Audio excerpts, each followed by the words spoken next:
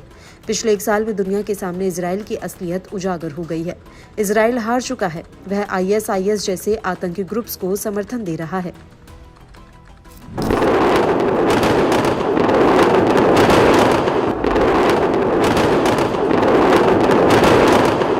ईरानी राष्ट्रपति ने यूएन में अपने पहले संबोधन से पहले CNN को दिए इंटरव्यू में कहा था, हिजबुल्लाह इजरायल के खिलाफ अकेले खड़ा नहीं हो सकता। अंतर्राष्ट्रीय समुदाय से आह्वान है कि लेबनान को दूसरा गाजा बनने नहीं दिया जा सकता है। इस बीच पेजेश्कियन के महासभा में संबोधन से ठीक पहले एक अमेरिकी मीडिया रिपोर्ट में कहा गया कि हिजबुल्लाह ने ईरान से इजरायल पर हमला करने को कहा था।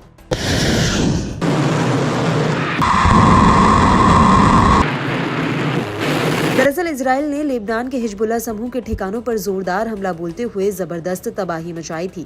ऐसी आशंका है कि इजरायल के भीषण हमले से हिजबुल्लाह पर बड़ा दबाव बना था। रिपोर्ट्स की माने तो तेहरान ने हिजबुल्लाह के अनुरोध को खारिज कर दिया था। 2 इजरायली अधिकारियों ने कहा कि ईरान ने हिजबुल्लाह से कहा कि ये सही समय नहीं है, क्योंकि पेजेश्कियन यूएन में संबोधन के लिए न्यूयॉर्क में है।